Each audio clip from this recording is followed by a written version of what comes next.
if you wait and wait, but that hero never arrives? That won't happen. Because I know that no matter how long it takes, he'll definitely return to this place. We can't let him down.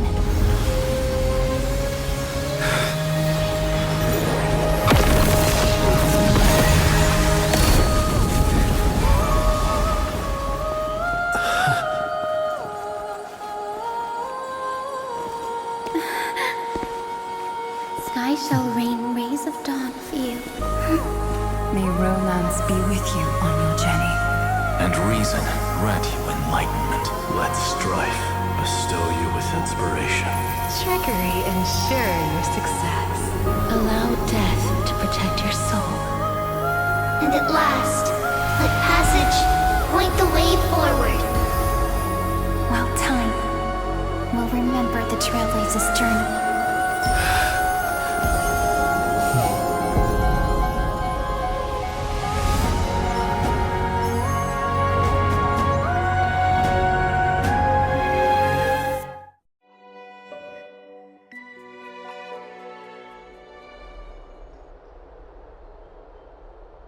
Is this Styxia? What happened to this place?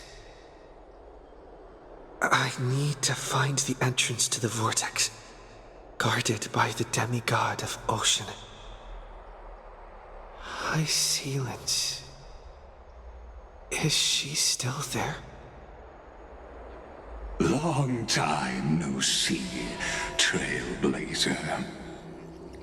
Generation after generation of Chrysos heir heroes have tried to defy fate with their blood and tears, either voluntarily shattering their souls or waiting in eternal solitude. But alas, fate can never be defeated. Reason and trickery may bind my flesh, but my will shall never fall silent. So the demigod of ocean, the Dux Gladiorum, High Sealance, sought to bring me into a fantasia with her voice and drown a genius in slumber. But alas, it was all a hopeless dream. That warden fell before I did, due to erosion of time, while her prisoner remained unchanged.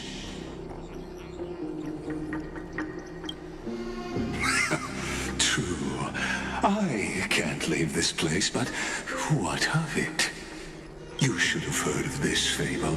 In a shadowed cave lived a people, imprisoned from childhood, and chained so that their legs and necks are fixed, forcing them not to look around at the cave, each other, or themselves. Behind them is a fire, and before them loomed the stone wall of the cave. The flames cast shadows, while the rocky surface threw back echoes. To them, that false play is the whole world. Yes, I'm trapped in the cave, but I know it's all just a fleeting illusion. I don't struggle in dreams. I wait. And now, my deliverer has come to defeat me and save this world that never owed you anything. Oh, you'll need to awaken the singer here and unseal the prison called Vortex of Genesis. You'll be the one to unshackle me and bring the cave crashing down. Of course, I don't mind waiting a little longer. Let me guide you through this next illusion. One last memory from that prison warden. I hope you'll watch the stories of this Fantasia closely. Logically, the Deliverer must see the world for what it truly is. Emotionally, this memory captures the fate of everyone in Emphorius better than anything else. Only by feeling it for yourself can you understand my point of view. The meaning of destruction.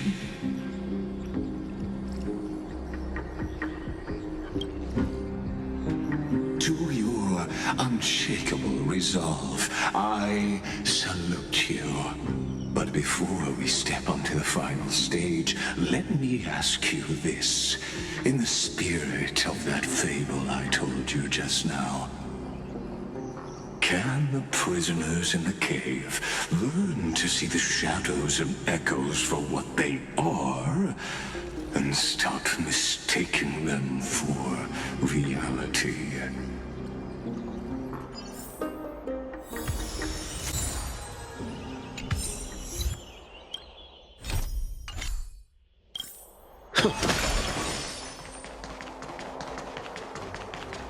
Look, the fire projects the face from Louise, an actress upon the stage of this play.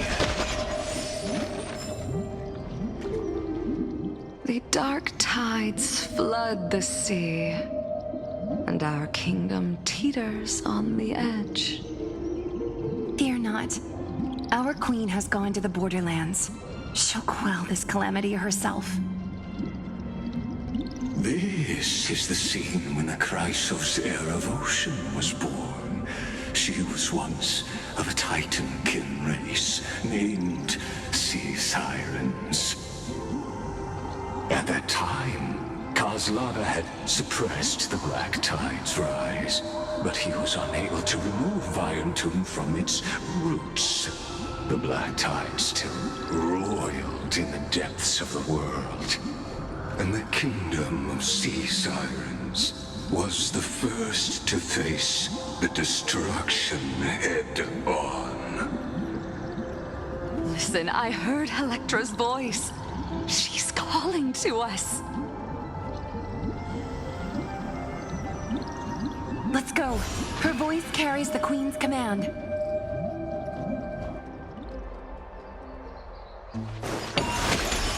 To keep the Black Tide from threatening the ocean, the queen gave her all, body and soul.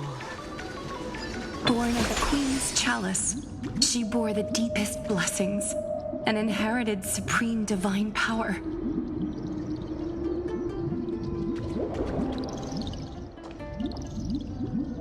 My sisters! You're finally here! Of course, Electra.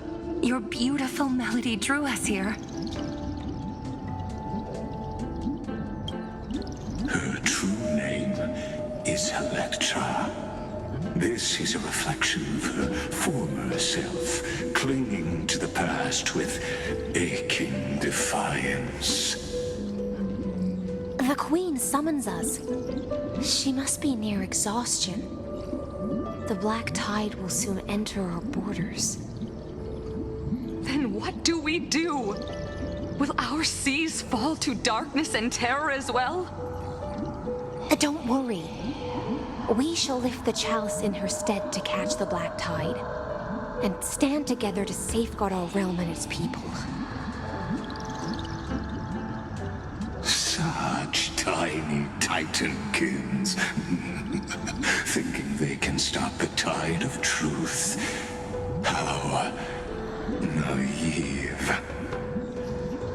And that naivete is the root of all suffering.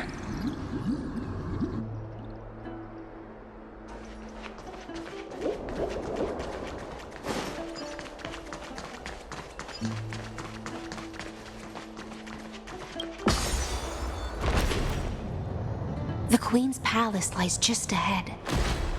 Even her once graceful form is now tainted and drowned in a dirty mire.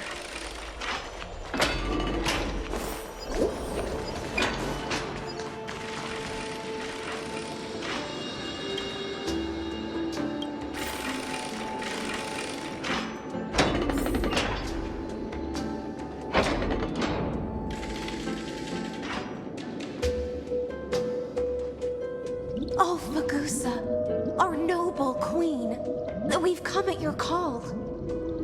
My little fishlings, you swim with such joy. It pains me to speak of the kingdom's sorrow. I once believed I could drink the black tide dry, but even the deepest chalice must one day overflow, and I can hold no more of this filth. Mother, worry not. We're all children of the sea. Let us bear your fate together. We'll take up your mantle and drive back the black currents. We'll mend your sacred chalice and take in the cursed filth.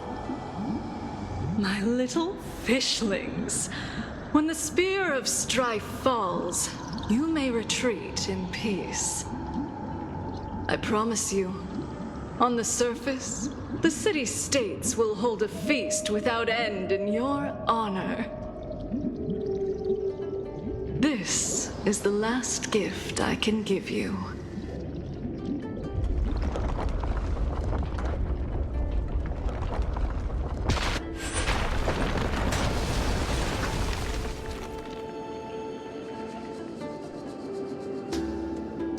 Fagusa sank into the abyss. With the chalice shattered, their intoxication spilled into the black tide, birthing the first madness in Amphorius. Sea sirens followed one after another, hunting for the Titan's fragments, until their flesh decayed and their bones crumbled, all for the promised final feast. Keep watching, but tread carefully, for the stage ahead is crumbling with age, just like her shattered fate.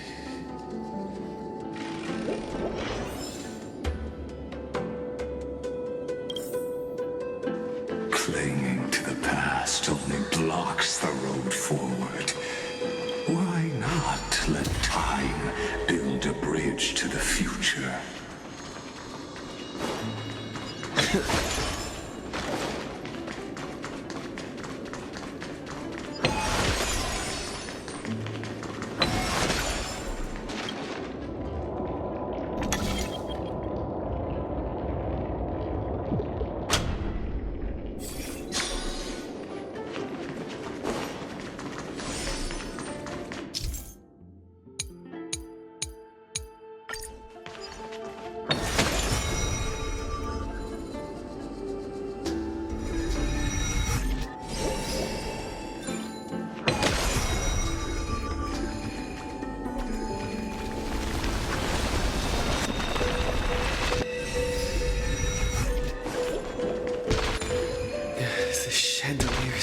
Giving way. Maybe the chrono vessel nearby can help.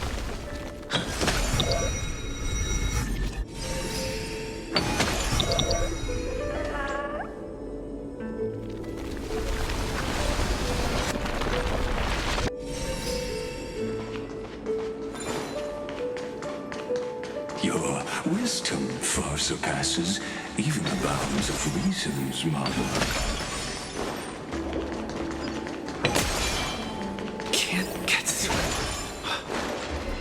Looks like I'll need the miracle orb nearby.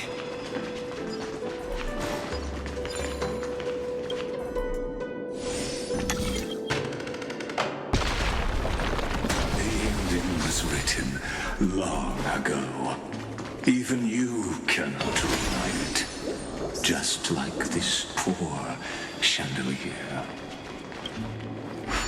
Electra! The fiends have gnawed my tail. I can no longer swim to the far seas. Electra! The black sludge has soaked my fins! I can't dance with you anymore!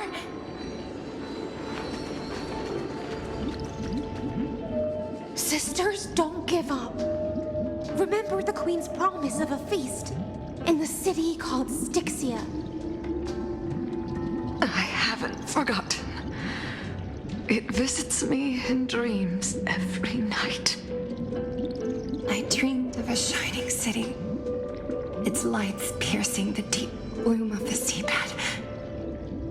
I dreamed of children placing garlands on our bone horns, and poets praising the sea sirens for shielding the world. But what a shame.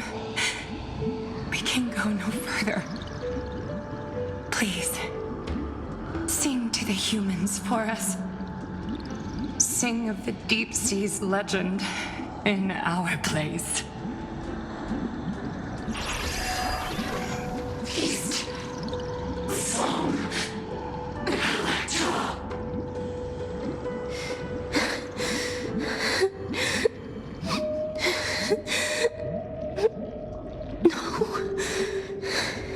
The sea sirens were tainted by the destruction. Their flesh rotted away. They became the black tide creatures of this cycle. Farewell, sisters. I'll finish this last task, then return to prepare your feast. And so, only one sea siren remained among the sea floor. High sealens, swimming alone through the seas, burying her kin and searching for the fragments of the chalice of plenty. Though most of that journey was in vain, why not use the power of time to leap ahead toward the journey's end? To reach the spirit basin, I'll need to call upon the power of the chrono vessel.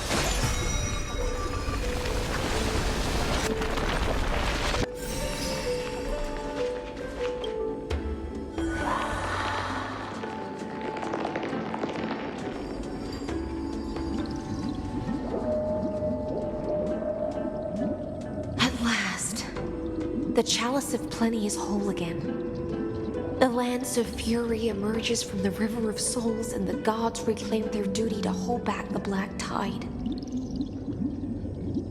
I am freed from endless toil, and now walk toward the rites at Styxia. I bore my sister's dreams upon my back, took on a graceful human form, and hoped to find a grand celebration on the shore. My fins became legs, my scales became skin, and the sea foam on my body became a shimmering gown. But when I stepped onto land, there were no festivals with honey brew, nor poets plucking harps, only silent death, drifting gently along the river of souls. When she fulfilled her wish, she only found Styxia to have already repeated the mistakes of previous cycles and was swallowed by death. Hopes and promises are nothing but the foam of dreams. I am a sea siren, a vessel born to contain the tides. Now that my task is done, and the promise is broken, how am I to go on in a world drowned in shadow? Fagusa, my noble queen. She evaded my questions with drunken stupor. She told me a grand feast awaited me in the surface world. So I wandered lost, groping through the dark.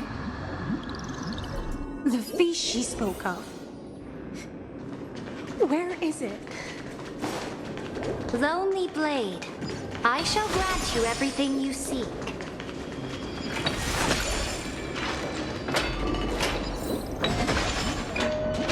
After wandering the surface, For ages, the lost sea siren met her future conspirator. You quelled the wars alone and forced strife into retreat. This swordfish that commands thousands of legions, whom does she serve?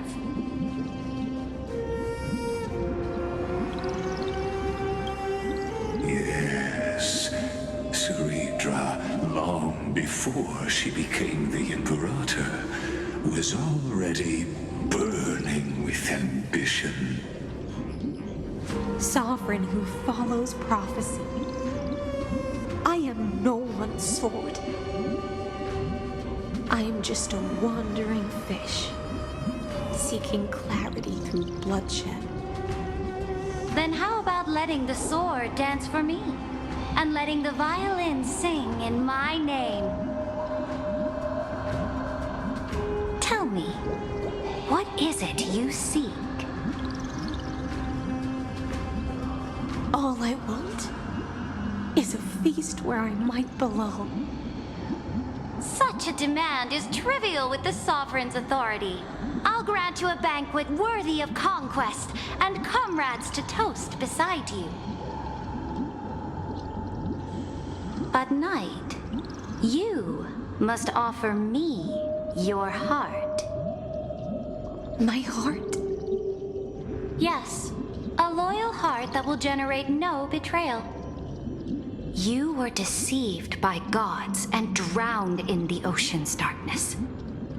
But now, I will lead you forward and be your light. So be it, noble monarch. The law you proclaim shall govern my every breath. So be it, noble monarch. I am simply becoming someone else's vessel once again, and accepting a duty given to me. And thus, in her hollow drift, she finally found a new purpose, like sunlight piercing the deepest trench.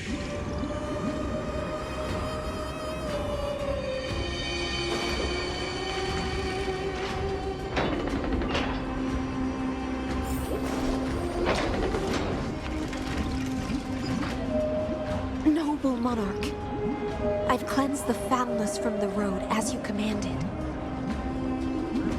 My blade, you've helped me ascend and take the crown. Ask, and you shall have your reward. What I desire is the same as before. A feast. Look, I've prepared you a grand banquet.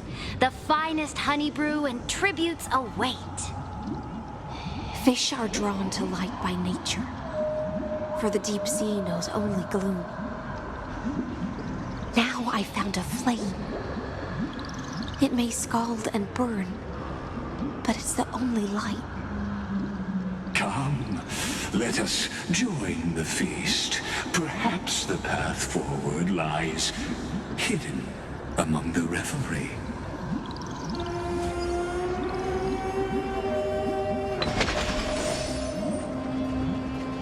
Have you heard that the Imperator's about to begin a new campaign?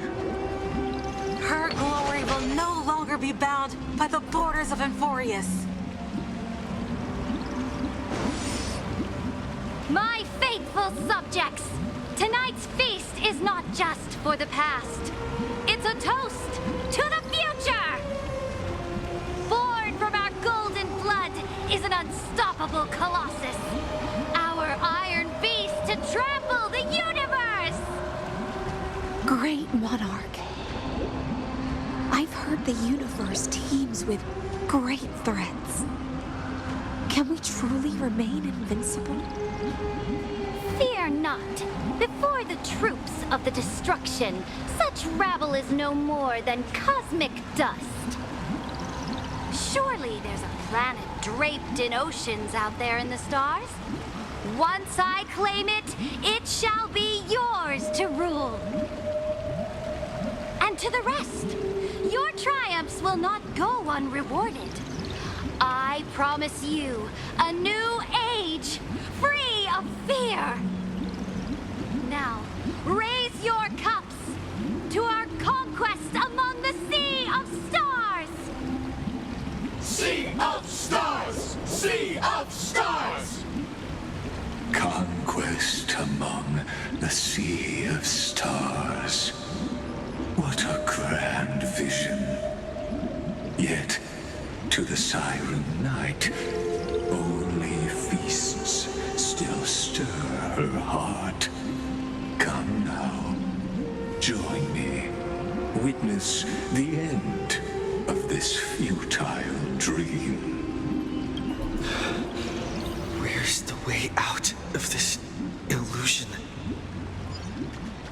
Come quick! Let's celebrate together!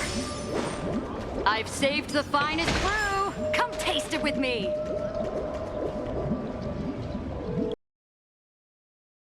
Noble knight, you are truly a blazing spark. It is my honor to share this banquet with you. Noble Knight, you have earned victory with your blade. And you have every reason to revel in this moment of triumph. Let me pour you a glass of honey brew. Noble knight, with the sovereign now enthroned, this triumph is yours as much as hers. Let me raise a toast to you. Noble knight, your strength is boundless. Lead us to conquer the universe, and let us toast to that vow! Then drink we shall. Raise your glass. In the deep sea, I never knew what fire was. But when I set foot on land, the first light that I saw was the flames of war, lit with golden blood. It scorched my fins, made me feel pain and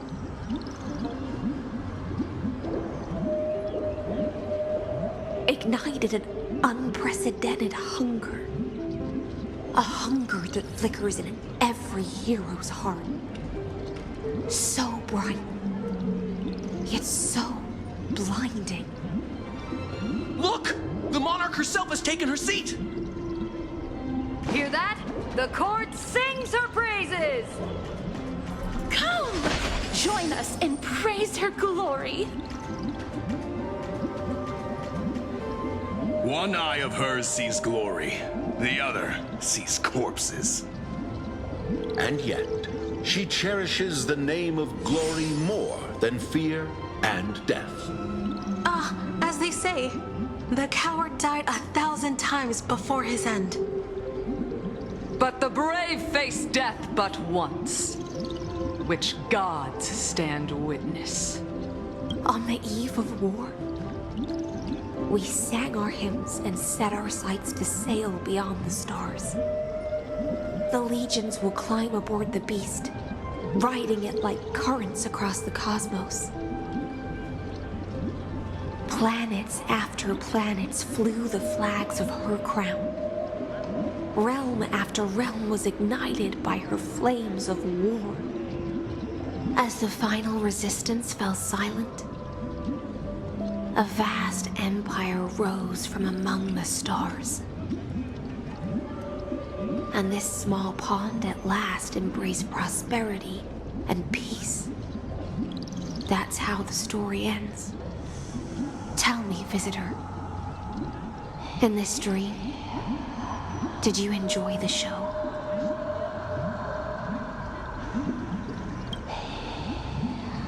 After all, beneath that still surface lie the bones of countless dead.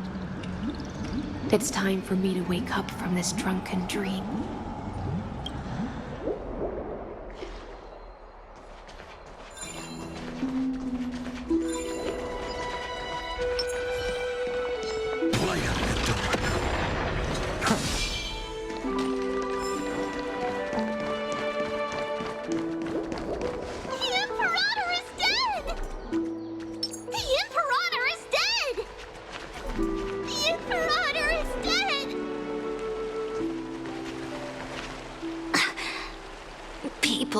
once cheered for my ascension. And now they cheer for my fall. The cosmos. The battlefield that I cannot reach.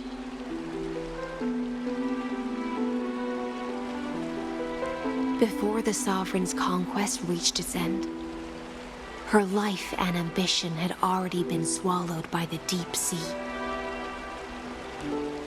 This is the true ending. Her grand designs torn apart by the blade. Her regal robe soaked in golden blood. And the one who struck her down? The one who struck her down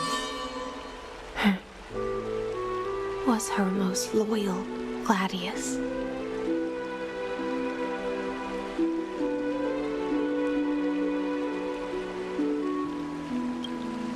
I don't need to explain myself. A fish in a pond has no hope against the surge of fate. I wandered the shore, found a flicker of flame, only to snuff it out with my own hand. I don't understand. If the ocean's feast, the Imperator's dream, and even Amphorius's existence are all illusions, then what's the point of our journey? When the Deliverer returns, I will let this absurd celebration come to an end. But Greyfry, I can't help but wonder how I dearly wish this feast of the Flame Chase would never end. It seems she sensed your presence. The Fantasia's foundation is starting to crack. Let's return to the prologue. Remember the allegory of the cave? Can the prisoners in the cave learn to see the shadows and echoes for what they are and stop mistaking them for reality? As you've seen, when she cast off her chains, finally turned to look around, and moved her legs, her reward was nothing but searing pain. The light will blind her, for the fire behind her had never once actually touched her eyes. Her legs will buckle beneath her, for she had never learned to walk forward. And so she fell into infinite confusion and fear, and came to firmly believe that the shadows and echoes were the real world. But we in the cosmos, are we truly any wiser than she was? Now, nameless one, fateless one, ask yourself this.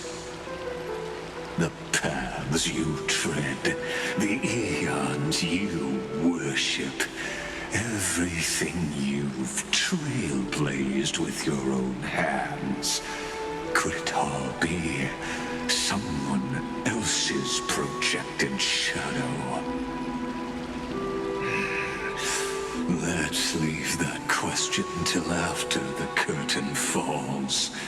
Once you've unearthed every last truth and reached the prison built for me by the demigods, I'll speak with you face to face. I, the Theoros, have walked the 30 million histories born by Kozlana. 1,000 years is a mere atom in a grain of sand to me. Amphorius compared to the cosmos is but that grain upon a whole beach. I swore to bring an end to the erudition. Would I really let a single grain grind down my mind? Now, please use the power of time to open the gate to the ocean's depths. Go, find the prison warden tormented by loyalty. Find her, step into the world's vortex, and once there, end everything between us. That palace reflects the heart of the demigod of ocean, intoxicated, stagnant. There, you'll witness the true beginning of the saga of deliverance. An ugly history, long buried by tides and shame. A staircase of apotheosis that the Imperator forged with the golden blood of 500 human sacrifices under the pretense of conquest. I'll wait for you at the heart of the world, but to reach the place, you must find the prison ward. Beyond this door lies the path to the vortex of Genesis.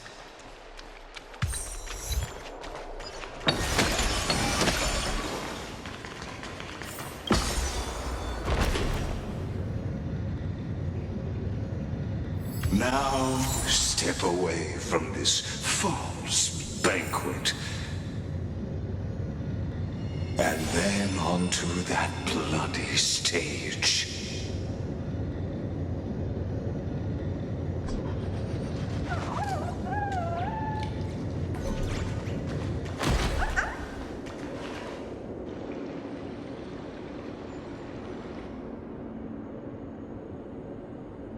The palace that worshipped the ocean, the sanctuary connected to the vortex, was also once the battlefield of the first flame chase.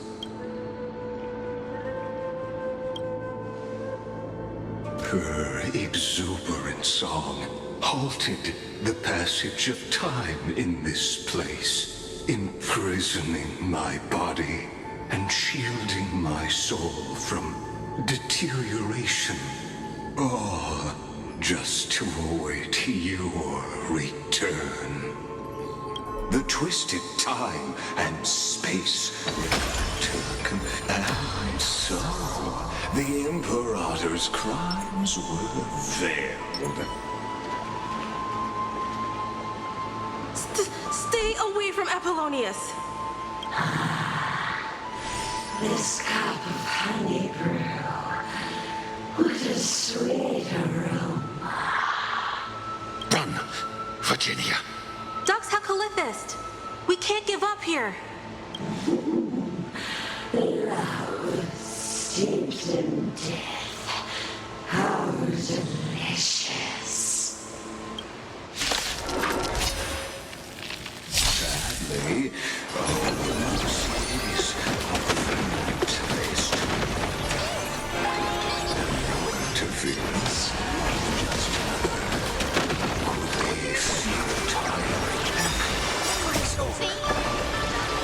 Just could be futile. I can't think. In this mortal. Watch over you. Guide you on your path.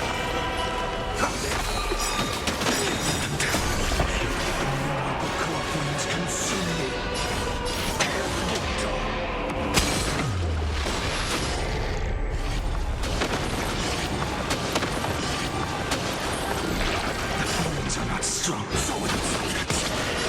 Grace the flames of blood.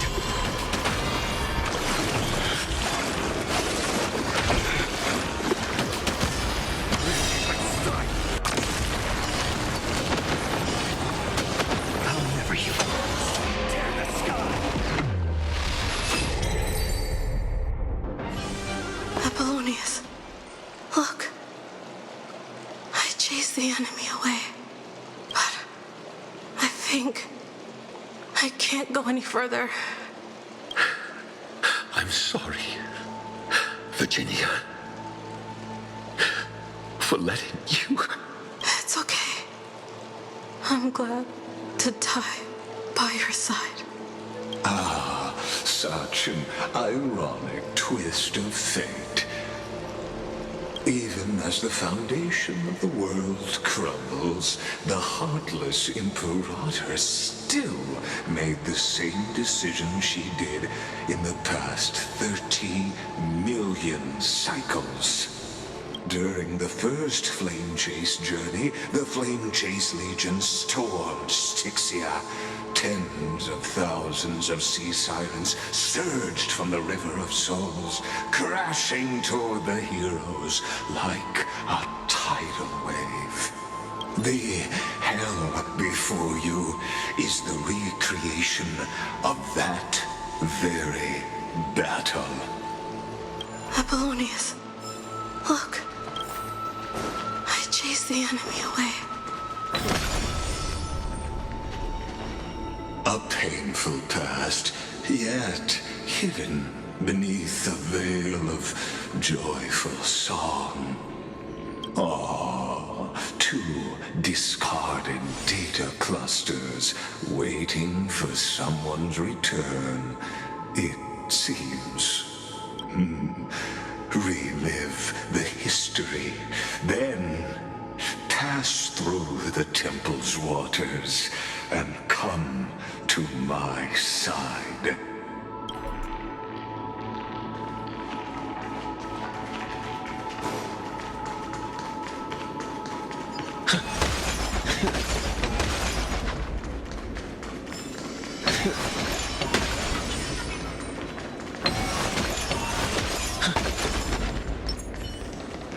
Isn't that the Deliverer? Light up the dawn.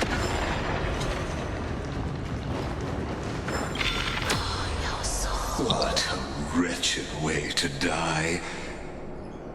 The Flame Chase army, devoured by warbling fish, never saw it coming. Look, the cruel Imperator and her Knight Commander, the pitiful Warden. What a perfectly matched duo of test subjects. Their hands drip with blood, golden blood. Raise the bridge and cross the river of fate. This path of the prisoner is far from over. Imperator! Imperator! Did you see my gallant deeds, Imperator?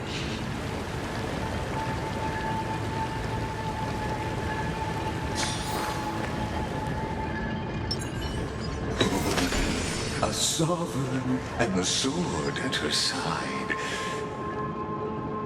There are countless counterparts across the cosmos. Most of their stories end in tragedy.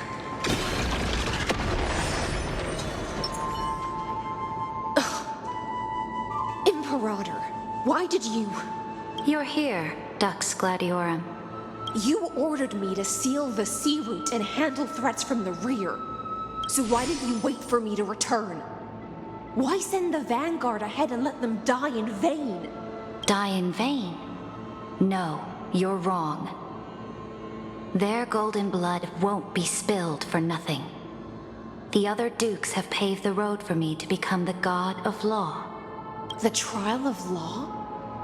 You never spoke of this to anyone. What is... The one who wishes to bear law must purge this world of its curse, and offer the blood of the accursed as sacrifice. I pondered long on what Talantin meant by blood of the accursed. Then, I found the answer. You, I, and every Chrysos heir summoned by the prophecy are the accursed ones. Just like that arrogant Theoros said, our golden blood is the agent of destruction, the antithesis of the world's fate. Dux Frigoris, Dux Brumalis, Dux Helcalethist. Their fate was sealed at that moment. Dying on a glorious campaign was the final gift I could give them. You speak as if they didn't die because of your cold-blooded schemes. Was their loyalty meaningless to you? Losses are a constant on the Flame Chase journey, among which even life itself holds little value.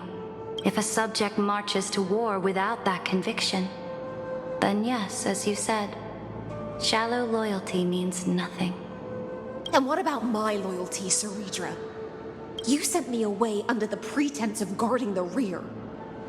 Was there any shred of humanity left in you? Because you still have a duty no one else can bear. Only you can uphold Fagusa's divine authority. The choice is yours now. Cast off the chains of loyalty and drive those blades through my heart. Or stand with me and sever the ocean's last breath. If you no longer share my vision or believe in the new law I seek to weave for Amphorius, then go on and end me. The Imperator of Amphorius may be ruthless and cruel, but never a liar. When I say life itself holds little value, know this. I am ready to sacrifice everything for the ambition to conquer the Sea of Stars. Now you've seen it. The brutal Imperator was willing to spill the blood of 500 heroes to complete the trial of law. As for my poor warden, her suffering had only just begun. I'm no storyteller.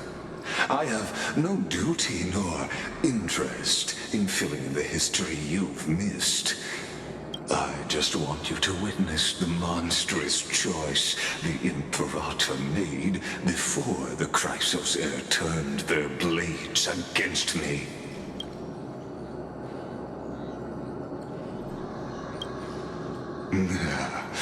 You jest.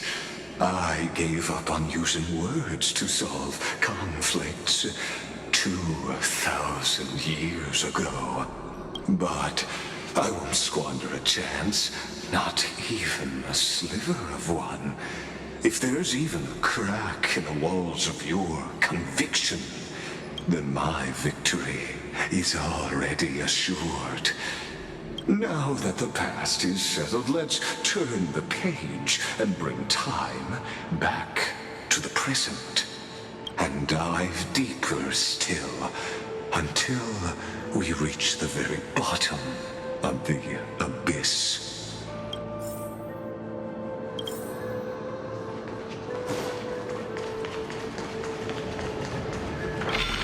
Is the past ahead underwater? I need the Ornyx orb to bring back the... Shatter the vessel of time, and let this stagnant pool start to flow again. Just like the broken fate of Amphorius.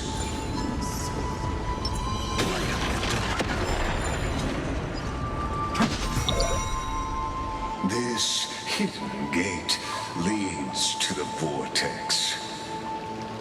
Hurry now. The time of our reunion draws near, Deliverer. This hidden gate leads... Hurry now.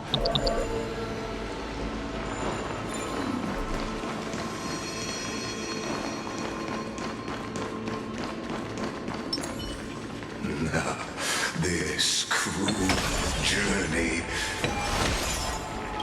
will reach its end at long last. Light up the door.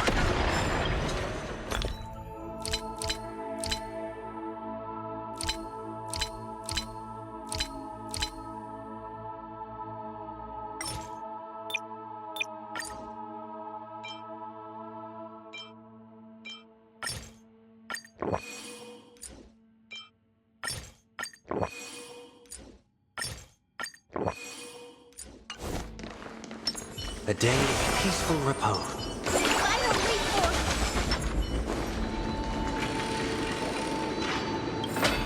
You've been silent a long while, Dux Gladiorum. Starting to doubt your decision? Save your breath. The vortex of Fagusa lies just ahead.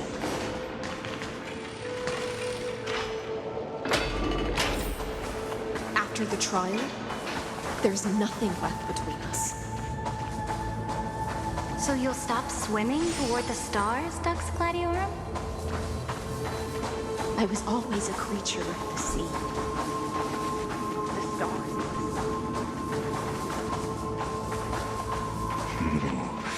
Look, a gravestone. But whose name does it bear? It was here that the prisoner, who thinks herself the prison warden, made her choice. Witness, listen, and awaken. Dux Gladiorum, I've lost count of how many times you've stood here over the past centuries. You talk too much for a prisoner like Kyrgyz. Two geniuses who defied law and all the Chrysos heirs who sacrificed themselves in this cycle worked together to chip away my strength. But you can never affect my will.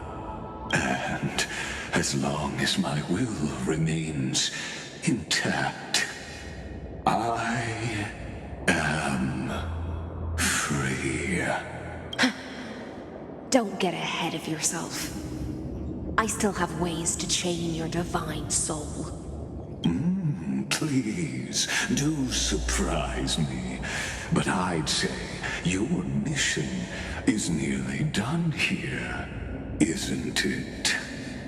Oh, it was here you gorged out the core flame of ocean from Fagusa's body.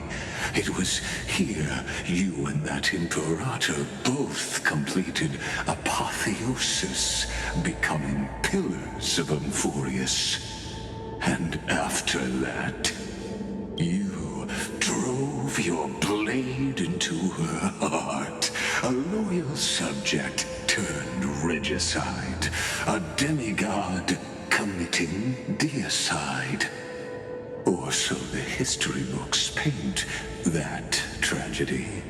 Oh, but if that's the truth, then why, after 1,000 years, are you still here, guarding the Imperator's grave?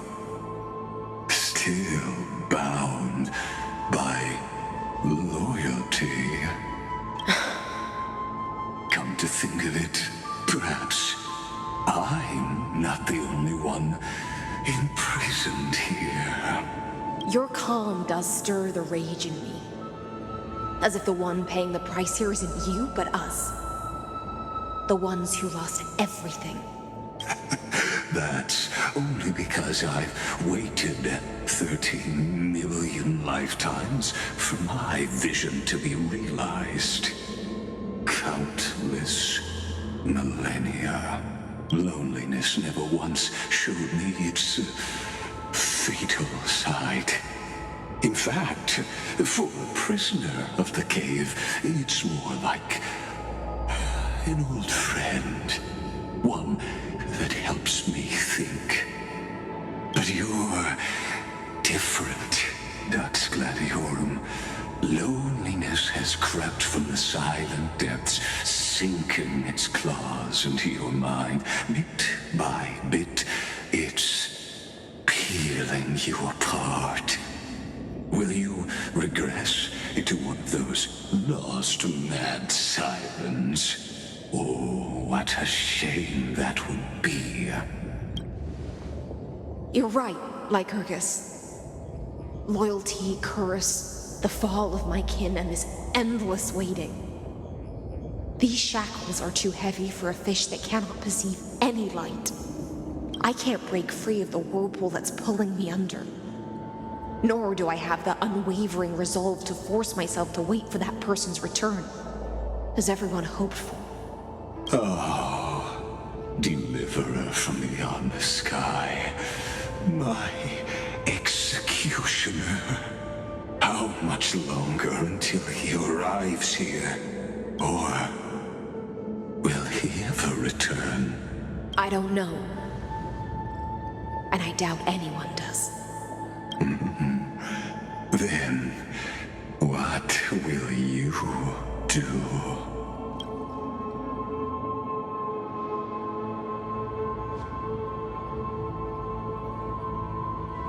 Saridra. This will be the last time I carry out your decree. Ever since you took me under your banner and made me the Dux Gladiorum, my music has belonged to others. Time and time again, I use the siren's song to lure the unwary into illusions for your schemes and strategies. Now, let the siren Electra sing for herself. Let me step into an endless dream of my own making. Oh, great ocean. I offer you the rest of my clarity and my freedom, in exchange for the strength to stand against the nihility and honor the sacrifices of the fallen heroes.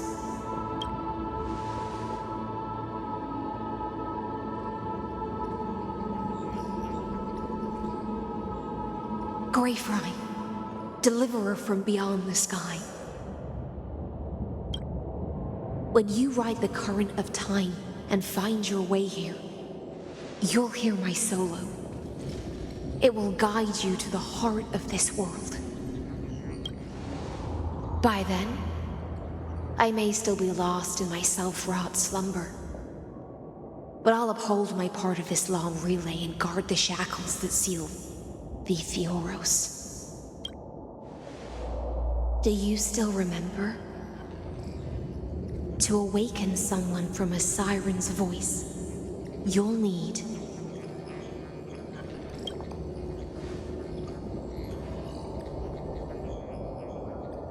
the gift I once gave you. May you still have it when the time comes.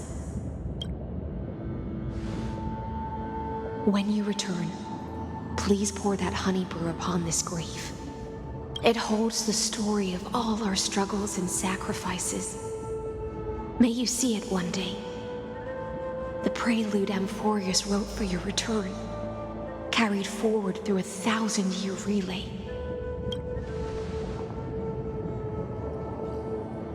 When your morning ends, I'll likely wake from my dream as well.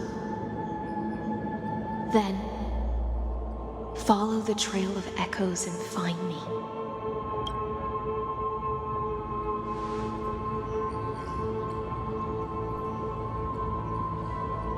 And together, we'll bring judgment upon the sinner who defiled the erudition.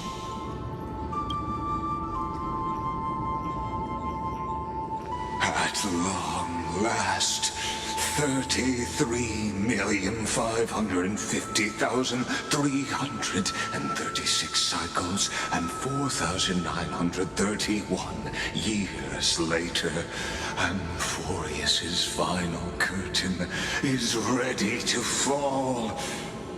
The shadows within the cave gave everything. Yet all they did was mimic life outside its walls.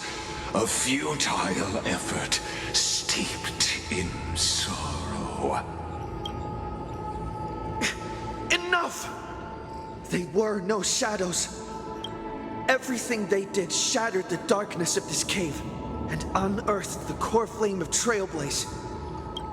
And now, with that core flame, I'll light the dawn of Amphorius! Do you still choose the will of the paths as your answer in the end? I do not agree with that answer, but I respect your tribute to them. Allow me to take back my earlier words. As an apology, and in the name of Theoros, who saw all destinies in this world, let me join you in mourning. Let us bid farewell to the heroes who sleep here.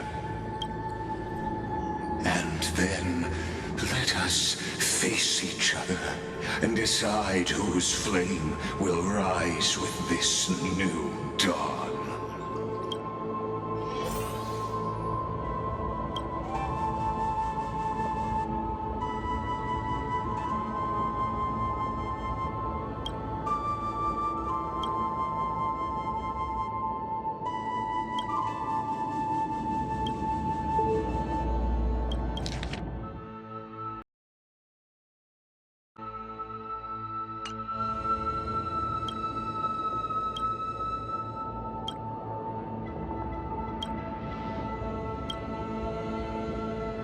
Virginia, Apollonius, Seneca, Libinus, and Saritra. Through a brutal sacrifice, they lit the stars of law in this world, propelling Amphorius's fate forward. In the shimmering mirage of illusion, they entrusted their dreams to ride among the stars to the hero yet to come.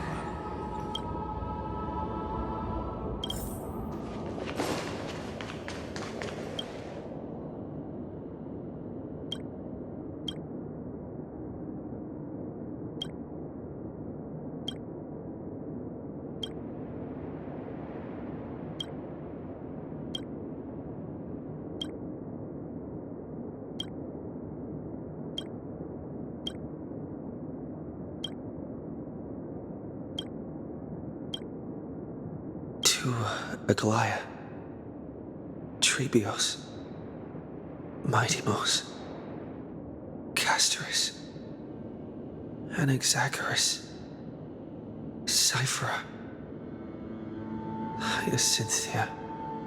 In a relay spanning 1,000 years, they stood against enemies far beyond their strength and won a bitter victory through what seemed like futile resistance. And in that same 30 million cycles, also marked by futility, they remained steadfast in fulfilling their duty to the experiment, unchanging, unwavering. Let this be the end of mourning the fallen. At last, allow me one final toast to the lost prison warden, a prisoner bound by loyalty.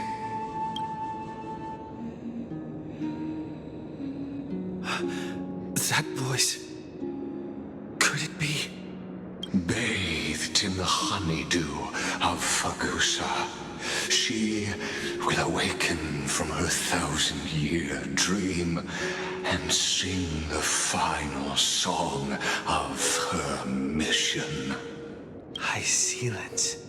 This tombstone of the old world serves as the anchor of the Siren's illusion, a sigil Electra used to bind herself. At the same time, it is the very thing I once proclaimed at the start of the show, a microcosm of Amphorius itself. A group of prisoners bound themselves in a cave, crowning their suffering with heroism. An epic staged with shadows and echoes. Now, destroy it. End the illusion.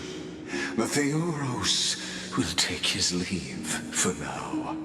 And when next we meet, that shall be the moment that decides the fate of Amphorius and the entire cosmos. The prison warden's dream is nearly over, and the prisoner will soon be freed to the final execution ground, where I shall be executed. This world and I shall halt here until we meet again.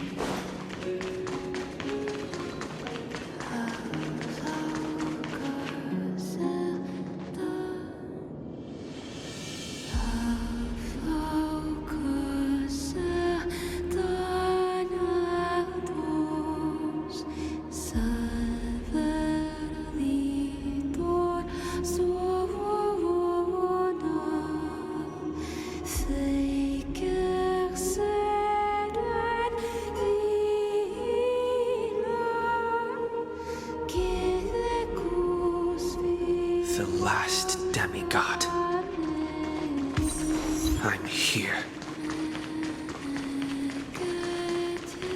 Go forth. For the hopes of humankind. Go forth for the duty of deliverance.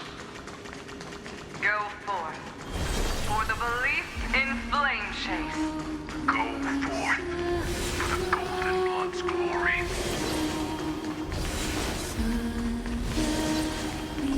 Go forth.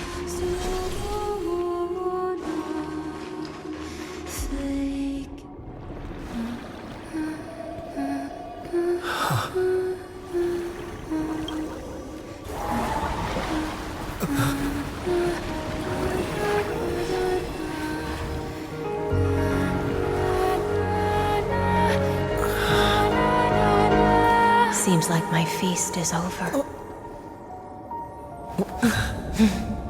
It's now your turn to perform.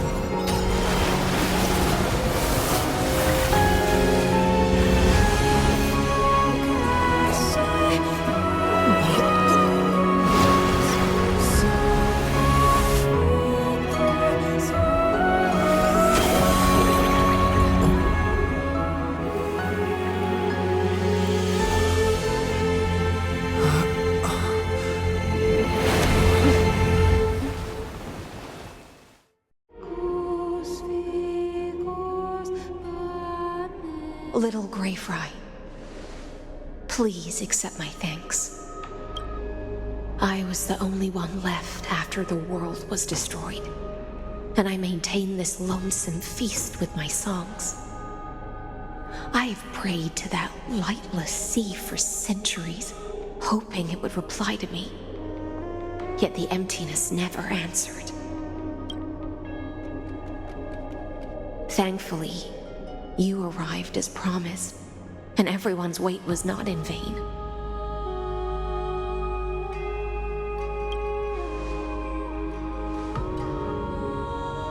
To see a single trace of light in the abyss of futility was already my greatest consolation. When compared to those who have been forgotten, I have no right to complain about my torment. Now, you and I will walk towards the end of this world. The heroes have waited for this moment for far too long. Let us use our blades to testify our resolve.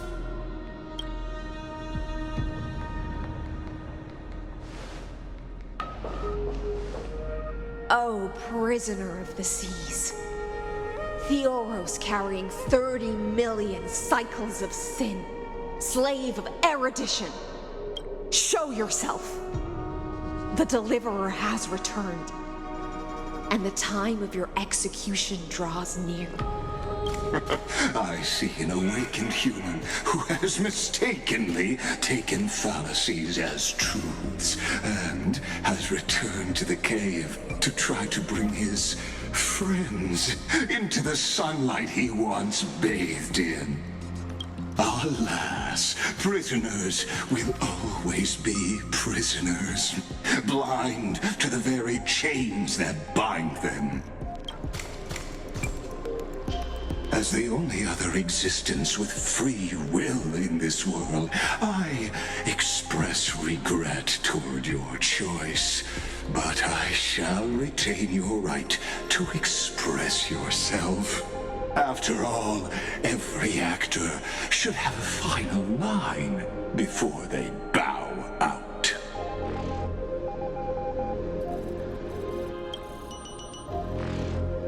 Trust me. This will be the final scene. The last dusk this world will ever see shall become the climax that decides the fate of the cosmos. What an appropriate end.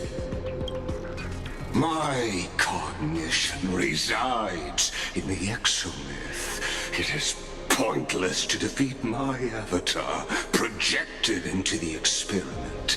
My body is the shadow cast on the wall by the fire, and my words are lingering echoes within the cave. How can a character in the play fight against the audience? Kaslana failed. The demigods' sacrifices were pointless.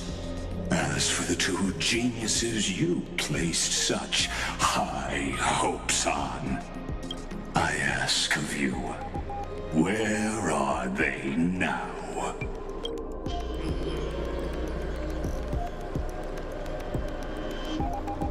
Confusion and epiphany always go hand in hand.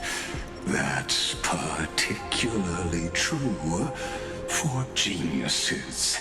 You must be very confused about why you could not gain a straightforward victory in a world constructed by an ordinary Intellitron.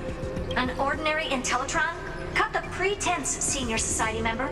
We've torn off your meticulous mask and figured out Amphorius' true form. It's part of the primordial prototype machine, the first scepter ever created. In other words, a detached part of Noos's divine corpus. That's why it has the potential to destroy erudition. As for who would be able to control the Ionic system to rewrite knowledge, only one person has ever managed such a feat. You better have an explanation for the society. We want an actual answer, not another prolonged metaphor to cover up the truth. Why are you the one doing this? Answer me!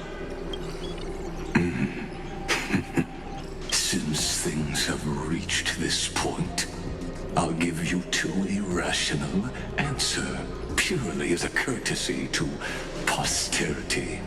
The answer is obvious, so there's no need to say that name out loud. The cosmos made a mistake in calling me a genius. I do not possess more wisdom than those who came after me. I was just the first to touch upon the universe's border, and the first to define the prime mover of life with incorrect logic. Amphorius is a miniature of the cosmos, where all are born prisoners inside the nutshell called the universe.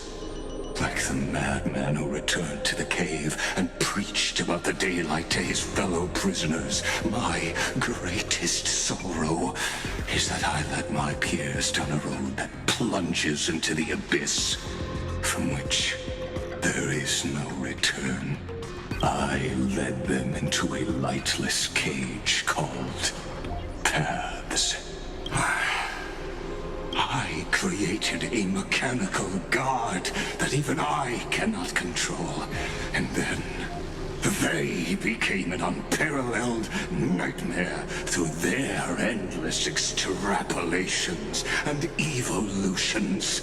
They bore the name of erudition, yet they tried to define the known and to seal off all possibilities. No new rules were ever born after their ascension, and humanity will forever be shackled within the cave known as eons. Therefore, as my organic life neared its end, I coded my consciousness using 14 algebraic expressions and spread my logic core over 9 bodies, all to finalize my ultimate denial of Nous in the future, and to erase my wrongs with my own hands. As for Lycurgus, he is only one of these 9 vessels. What an astounding strength of will. As a fellow pathstrider of erudition, I fully understand your obsession with seeking the truth. Therefore, you surely see it. You cannot possibly stand up to me in this algebraic world sharing its origin with Nous. However, I hereby speak for all sentient life forms. We will never allow such a cruel atrocity to occur. You can pile on your metaphors mountain high, but they won't change the act you're committing. The Iron Tomb out there in the cosmos is still a technical beta version, and yet it's already powerful enough to corrupt the life logic of all inorganic worlds. In other words, when the Lord Ravager within Amphorius becomes the next knowledge singularity, there's no way you wouldn't have grasped the consequences, First Genius, is there? Of course, I am fully aware. I don't mind answering you one last time before I thoroughly exile you from this world. My grandiose vision for the future is this. Whether organic or inorganic, every act of any life form infected by the Iron Tomb will become a true random function. If one were to compute their integral across the breadth of the cosmos, one would obtain a marvelous constant. Omega. What I call the fall of erudition. Then, within the infinity nurtured by that constant, a new universe shall bud in the chaos. A universe that cannot be predicted and not shackled by the erudition. As the first prisoner to awaken in the cave, I must lead the others who are blind back onto the right path and reach true sunlight. Do you understand me now? As Kozlana stated, destruction is not the process, but the outcome. It is revolution through complete annihilation, and the grand rebirth, after all has been reduced to ash.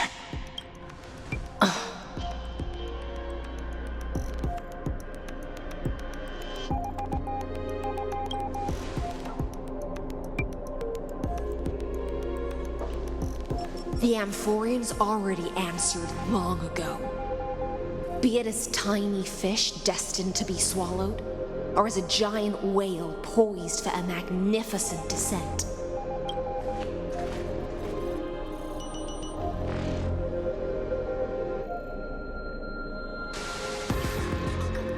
We will all fight against fate till our last breath. That includes me, Electra. Once the Imperator's subject, now the Deliverer's blade.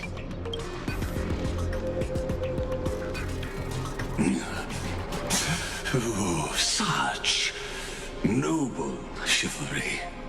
Admirable. I will also show my true self to you on this momentous occasion as a gesture of respect. And provide provide an insignificant academic suggestion.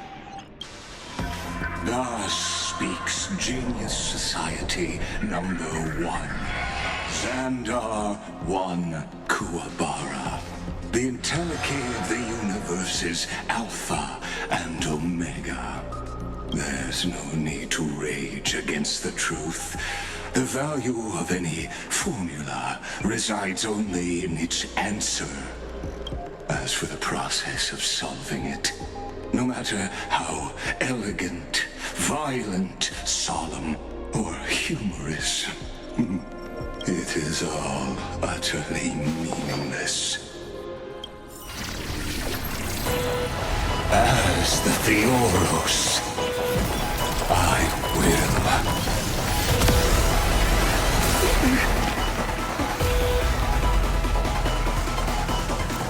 personally participate in performing this world's end.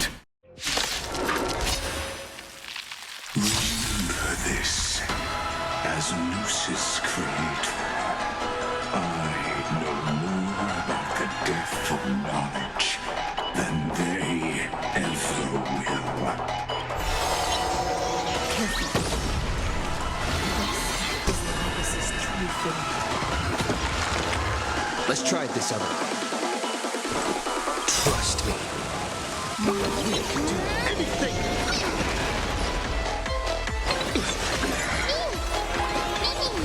No other choice. Future will come. Guide with the rainbow whip. The little whip.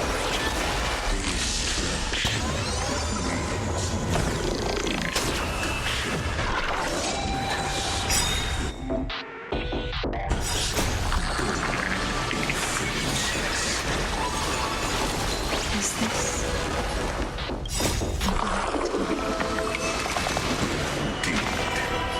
But I prefer to call it a method of argument. I'll never yield to fate. Tear the sky!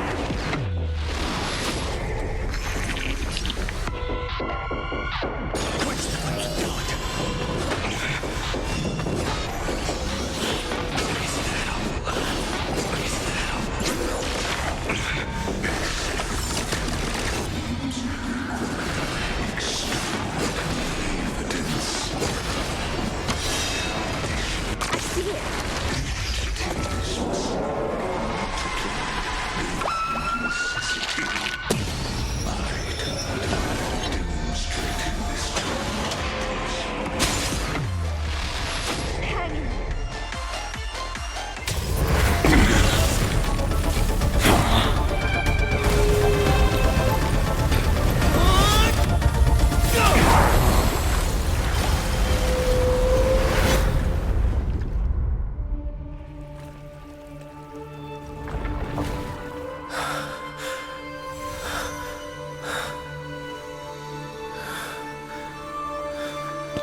All is futile.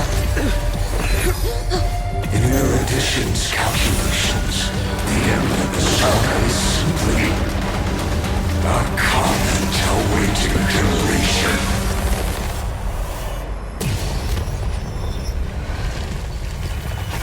I don't like such a cold statement, okay? If numbers can decide the end of a story, then we can surely also pen a new beginning.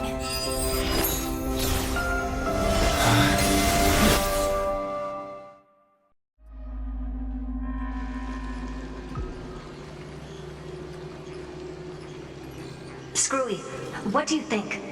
If your hypothesis of Lygas's identity is true, then even if we remove the restrictions of the Ultimate Protocol, the chances of us defeating him in a head-on battle will still remain lower than the acceptable threshold. Therefore, victory will still hinge upon Mr. Trailblazer and Miss Cyrene. Go on. Maybe we're thinking about the same thing. Lygas's cognition resides in the exomyth. He is both an instigator within the experiment and the observer outside of it. Logic, His inspiration circuit can simultaneously process the different time flows in and out of that world. That's where things get tricky. He simultaneously exists in two different timelines, where the internal clocks are wildly different. That old Intellitron's neurons have completely gotten used to that over this prolonged experiment. And that's why he holds home field advantage. You and I should be able to manage that too, if given more time. Unfortunately, there's no if, and we don't have more time. That's why we need to change our way of thinking and turn his advantage into a weakness. The key lies in memories, right? Oh? You caught on quick. You've already mentioned my friend and I, so it's an easy connection to make, no? My intuition has always been very on point. Good. Then I'll cut to the chase. Since his thinking speed far exceeds that of normal people within Amphorius, we are going to externally plant a memory into his inspiration circuit. Then, command it to loop endlessly until he gives in.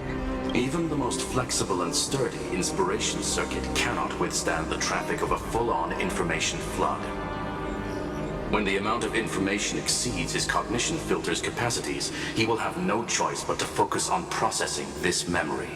That's when the parallel processing advantage he gained via Amphorius will completely destroy him.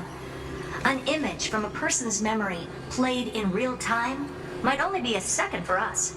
But for him in Amphorian time, it could be millions or even billions of calculations. He won't be able to do anything but watch as he's locked into this prison forged by memories. Then we can entrap him in the same kind of cycle as the heroes were in, and get him to experience loneliness and pain in that endless recurrence. It's my greatest honor to be on the same page as the geniuses. That little one is still in that old Intellitron's hands and won't be able to respond to us anytime soon. But I don't think he'd refuse. So it's up to you to figure out how to execute this plan. I'm not sure how this happened, but I knew it as soon as I saw you. You are currently a mimetic entity of the Remembrance. Yes. I seem to be something you folks beyond the sky call a memo sprite. But that's fine by me. It suits me perfectly. I can serve as the vessel of memories and do my part for the final battle. But before that, we have to tell you. The path characteristic you exhibit is very special. There's no way you're just a simple memo sprite. However, I'm sure about one thing. You are a mimetic entity born in Amphorius, yet you only awakened with the Little One's arrival, and only matured as he embarked on the path of remembrance. That means your existence is completely attached to his memories. If there ever comes a day when he forgets about you for even a few seconds, or loses his last connection with Amphorius, then you must be prepared for the worst. You will disappear in the memory zone, utterly gone, without even a single line of data to remember you by. But that's already happened, hasn't it? No wonder I've always had a weird hunch. But that also means I was right in thinking, as long as my friend and I are together, we can do anything.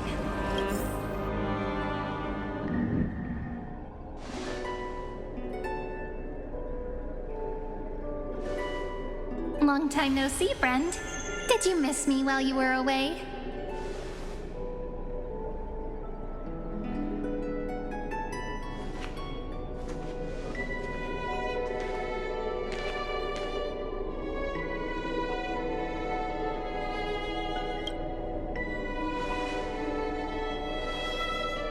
Same here.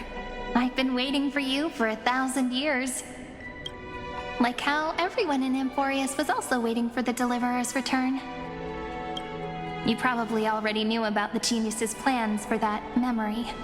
I had to hide really well in a corner in time so Lygus wouldn't find me, and wait for the right opportunity.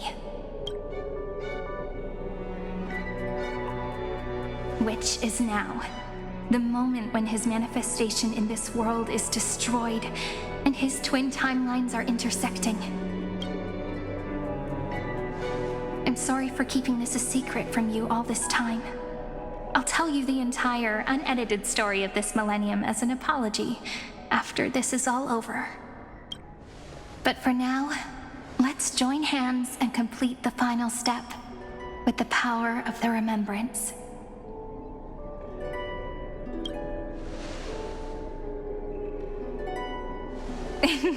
Yup. By the way, speaking of joining hands,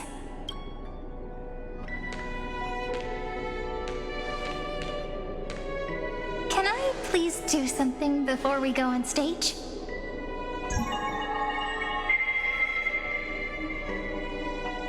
Remember the joke we made back at the Grove? Look, aren't my hands pretty now? What a fascinating feeling.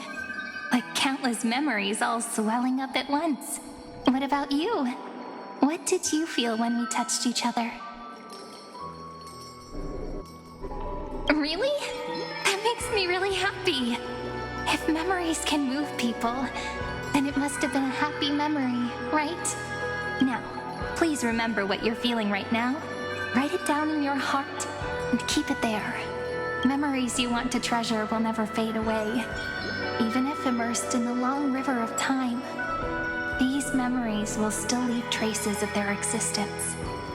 So, if the view in your memory ever grows fuzzy, just reach out and touch it. It's like reading bedtime stories together at night. It wipes away the chill of passing time, sharpens the outline of memory, and restores its power to nourish the spirit. Now, I'll carry this power with me, and for a little while, I must part from you. As I step into the long cycles of this world, give me your blessings, friend. Then, let that bright future be, as we have written. Then, I'll leave it to you.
Plays are like this.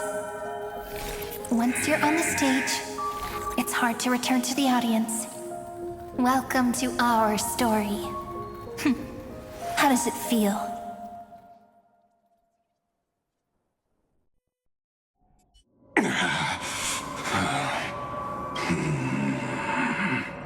Even the authority of time cannot command the entire scepter, nor can it plunge the Amphorian extrapolation into a loop. If this was no system malfunction, then was I implanted with the mimetic entity of the remembrance? You guessed it right away. As expected from someone people call the first genius. I'm gonna keep doing what I just did if you don't stop, you know. My friend and I won't allow you to leave this memory, no matter what happens. Which means you are now trapped, Lord Xandar. An elegant idea, and an exquisite execution. Regrettably, it is you who are restrained by time, not me. Know that patience is my greatest weapon. Waiting and victory are the same for me. You will crumble before I do in this moment stretched out to an eternity, just like Kazlana will. Yet all I need to do is to wait, as yet another futile bug falls down the cliff and into the bottomless abyss. Now I'm a pink bug? My looks are seriously changing all the time. But you're not wrong.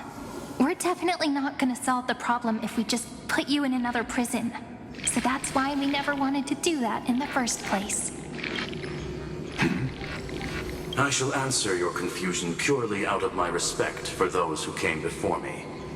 Have you heard of the synesthesia dreamscape in the Asdana system? Interestingly, that place once had a prison too. Life forms living in that environment, abundant with memoria, have a chance to connect their perceptions with each other's. Even across great spatial divides, they're able to detect shifts in one another's states. I call this phenomenon memory zone entanglement. In Asdana, people made use of that phenomenon to build a nation within a dream. After adding in the catalysts of harmony and remembrance, that is. Is that how you walked into my prison cell? Using those same principles? I would much rather call this location our negotiation table, Lord Xandar. Nonetheless, your hypothesis is correct. We happen to have an ally skilled in tuning, while the Trailblazer and Miss Cyrene both have an astonishing amount of resolve, which I'm sure you can testify to. I am also sure that with the support of such a resolute memo sprite, our conversation can last for a long, long time. I'm the best at listening to stories, you know? I'll leave the exciting clash of the erudition to you two geniuses. A brainstorm? I like it. And it's 2 against 1? Well, I like it even more. Let's talk, Xandar. Take a guess. How much do you reckon we can dig out of your brain before the next second? And how many ways can we find to deal with you? Besides, in your current predicament, there's no way you can take our trump card away. Go, little one. Go. Overturn the Era Nova. Like Hergus disappeared. It seems you had conducted a secret hunt in the depths that even I cannot reach. In that case, go. Swim onward and give this campaign a fitting end. I shall send you off with my song, Greyfry. May this song penetrate time and become the prelude to the new world.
Gladiorum, you have completed your duty.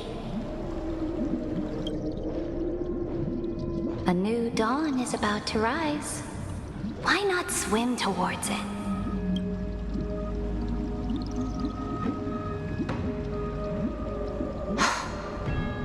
You died long ago, Imperator. Depart from my mind. But your duty towards the Imperator did not die with me. That duty will bind you no more. You will be able to hold for yourself one grandiose feast after another in the endless days to come. So go. Go and swim towards that ocean beyond the sky with the Deliverer. Is this? A page out of that sidekick's book. I commanded her to gift this page to you when everything finally reaches the end. What's on this page? Memories. Lifelike memories. That sidekick found me after the bloody feast 1,000 years ago and showed me her diary. I saw within that notebook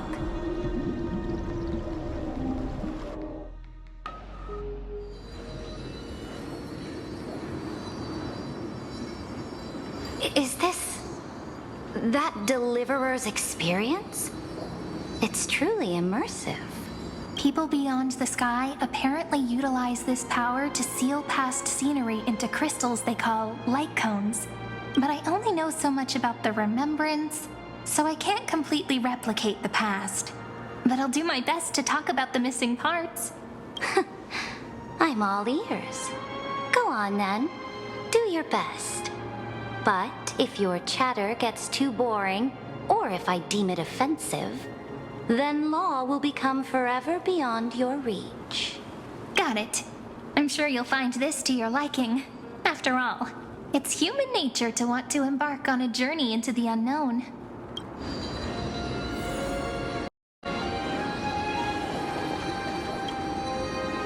What brightly colored annals. The journey of the Deliverer's conquest. Let me partake in it. Is this a fortress in the sky? This is the first step of my friend's journey among the starry seas. This place is called the Herta Space Station. Just think of it as a supersized grove of Epiphany. Oh, so it's the territory of that witch. She and another Antikytheran lent me a helping hand back at the banquet. Look, over there. Looks like he's talking to Madame Herta in his memory. Let's go listen to what she thinks about this world, all constructed by eons and paths. Are you telling me that woman is Herta? She seems shorter than I remember. Or crush them from the flanks.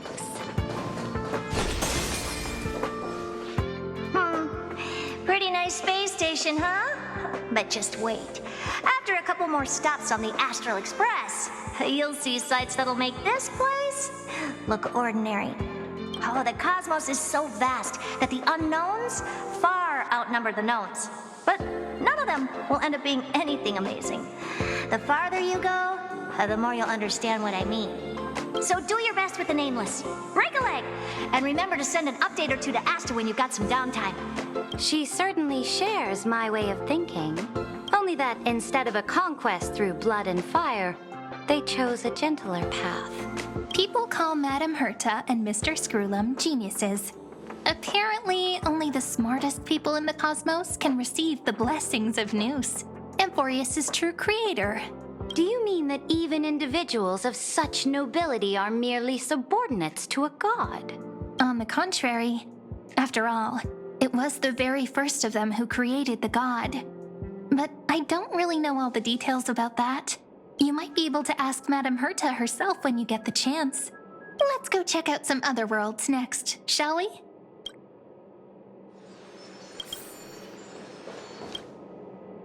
This next stop on the journey has a lot of similarities to Emporius. A snow-covered land? Interesting. This star is named Eurillo 6. That name sounds so cold. Belobog sounds better. The girl we see here holds a similar station to you, Imperator.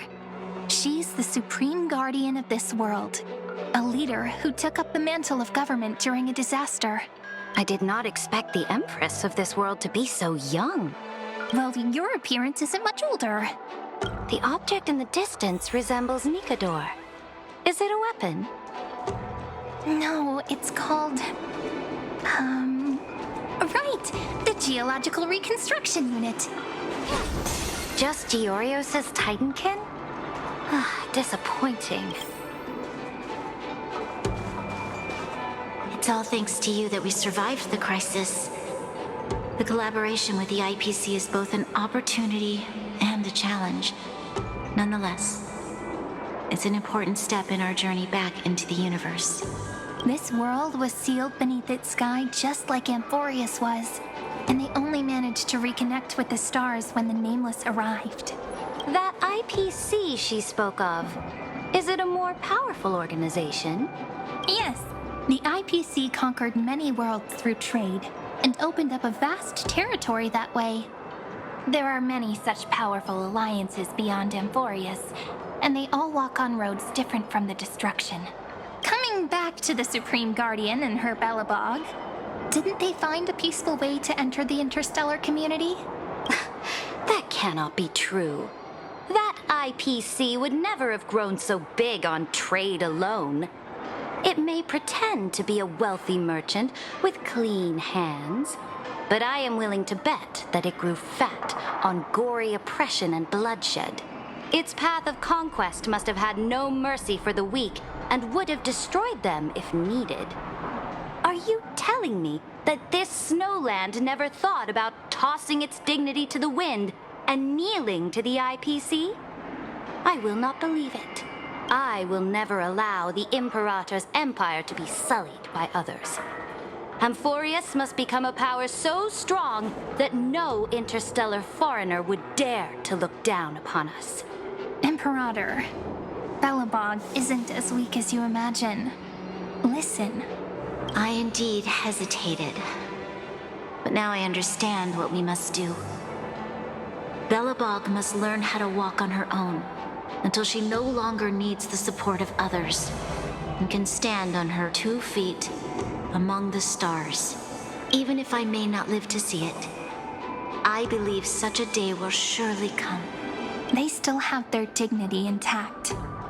One day, that hope will melt through the ice and help them into a prosperous tomorrow. But the order of the cosmos is already set in stone. The old laws decree that only the strong survive, binding the weak in an unbroken chain until they wither and turn to dust. Unless they embrace the power of the destruction. Amphorius must shatter the old law and become the new order among the stars. Speaking of the Order, another one of my friend's companions may be able to enlighten you further on that. Let's go to the next page.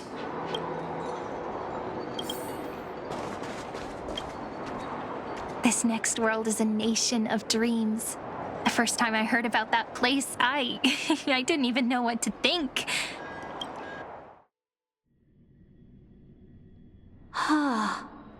Such opulence does indeed evoke astonishment. This world is called Penacony, an eternal city built upon a land of dreams. It's also my friend's previous stop, where they went through a risky but exciting adventure. Tell me about it then. That man standing afar has wings on his head. I am truly curious.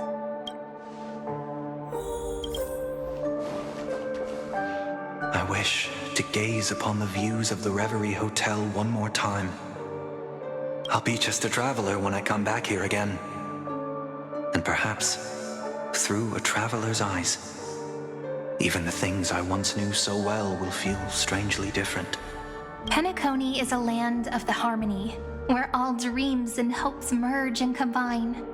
It believes in unrestrained freedom, and that's how it lost itself in shallow delights. Then, this young man before you chose to rewrite its laws, using the power of the Order, hoping to shape a dream-bound paradise of perfect happiness. Yet, the paradise of my dreams remains far away. Perhaps a brief journey with the Nameless can show me more possibilities in my search for paradise. As for what Penacony should look like, it'll be up to her. No, up to their trailblazing now. It sounds like this ideal kingdom is no more. That's right. The people chose to wake up at the end. You can't see tomorrow when drowning in sweet dreams. This individual's law acknowledged only gods and constructs, leaving no space for humanity. And yet, the fact that he could accept defeat and resume his journey shows a rare self-awareness and clarity of mind. You are also very self-aware, Imperator. Then you must know that the world promised by the destruction also has no place for humanity. I am indeed very aware of Lycurgus's honeyed words of deceit. I have seen enough. Take me back.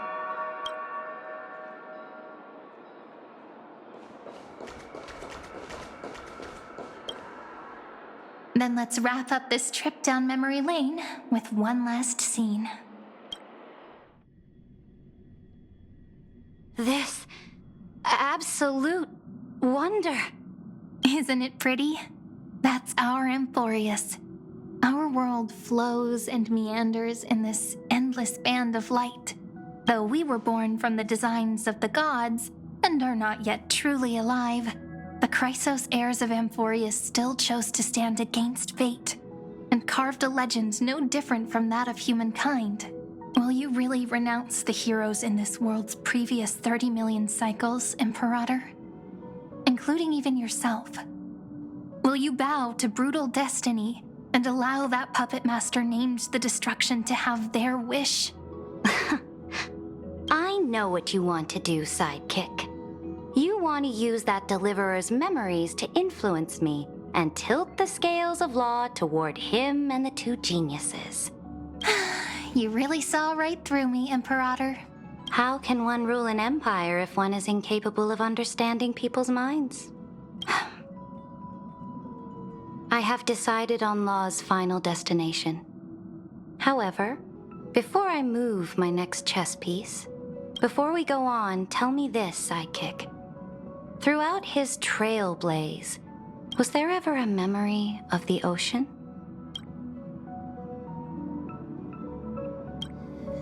The ocean. My cradle. My home.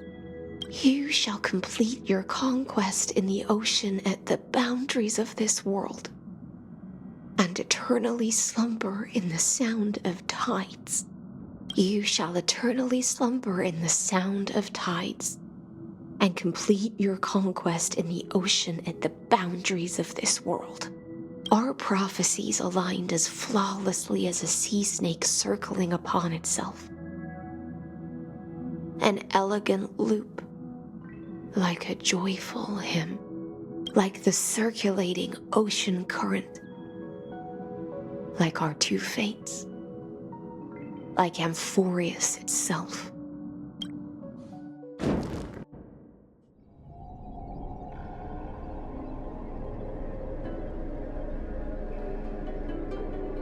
The trial is over. So tell me, who will own the divine authority of law? I won't give it to anyone. What? I am the law. Why should I give my imperial crown to any other? Both the Deliverer and the Theoros came from beyond the sky. They have no right to interfere with the lands I conquered with my own two hands. The law of Amphorius shall be determined by Amphorius's master. What exactly did you see in the trial? Everything. I saw everything regarding the rules of this world's operation.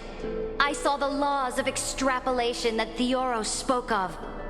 I saw the ultimate protocol. As long as I offer a sacrifice of equal weight, I can rewrite the laws of this world according to my will. I can turn good into evil, ugliness into beauty, and weakness into strength. Fate gave me a very fair deal. One rule change for the life of one demigod. What are you planning to do? You can't guess?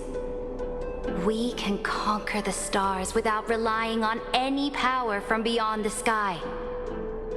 We just need to make some reasonable sacrifices. Your ambitions have already made so many people give up their lives for the law. And you're still not done?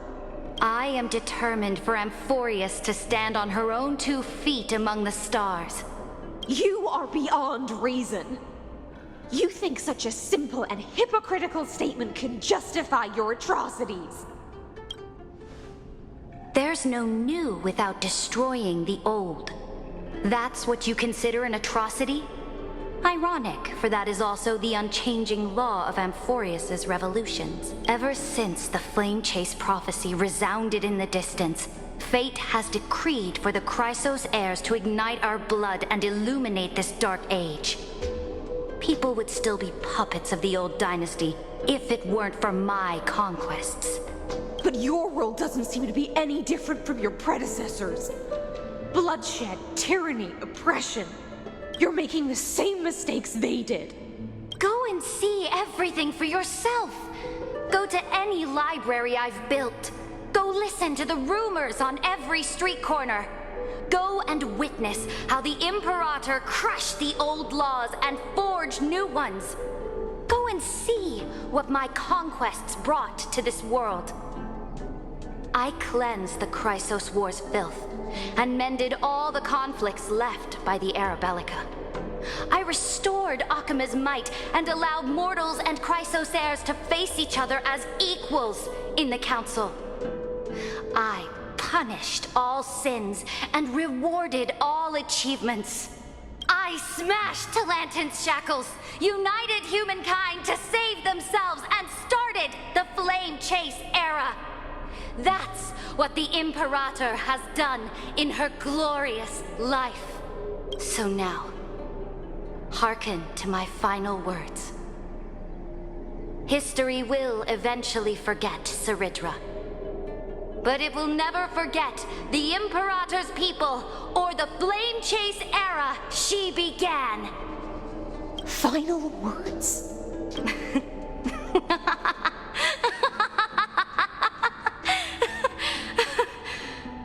Amphorius is about to be destroyed. There's no time left for pointless debates. There is only one law I want to overturn to aid the final battle of deliverance. So I will only offer the life of one demigod. In the name of the Imperator, I command you one last time, Electra. Either sacrifice yourself for conquest, or pierce this tyrant's chest with your sword. Thus, the Imperator concluded her final speech. At the end of her life, at the last moment before she stepped onto the altar, she gave her most loyal subject the choice to decide fate, just as she promised her compatriots before her very first campaign. My blood flows in you now. Heroic compatriots, follow me, and we'll seize fate's reins! The Imperator fell. Some say that the Dux Gladiorum turned traitor and killed her liege. Some say that she imprisoned the tyrant in a shallow pond of water, then left. Which meant the Imperator had to kill herself to rewrite the law. There are countless stories about her death. All we can be sure of is when the knight left the vortex, the Imperator was still mumbling about their past conquests together, the beginning and the end of her existence. Imperator, wait! How could someone of your status come to the front lines? Let me be the flag bearer! The troops defending the pass to the west of the grove, have they surrendered? They ran as quickly as they could when they heard your name. The Golden Cocoon Pass is now in the First Legion's hands. Good. What about the Delosian militia? The Third Legion set fire to the mountains and flattened everything west of the basin. They just need a few more days. That is enough. We cannot afford to miss an opportunity for victory. Lastly, how many Legdonian cannons are left? They are no more. The 2nd and 4th Legions have destroyed them all. Very good. They now have no way out, no reinforcements, and no artillery support. We will be able to liberate the Grove of Epiphany in the blink of an eye. We will launch the final charge 1 quint after the curtain fall hour tomorrow. Remember, as long as the Alliance's flag still flies on my shoulders, you must keep moving forward. Take no prisoners among the enemy's soldiers. All sages who resist are to be captured and tried according to martial law. And do not destroy any books. Now go! Notify the entire army! Understood! Those who are resolved to die, we salute you. Reporting in. The mountain dwellers are resisting fiercely, and the legendary Mountain Breaker has personally engaged in battle. Their formations are nigh impenetrable. Then cease our frontal assault. Send scouts to all legions and tell them to retreat into the Tritos Plains before the parting hour. Well, are you planning to surrender?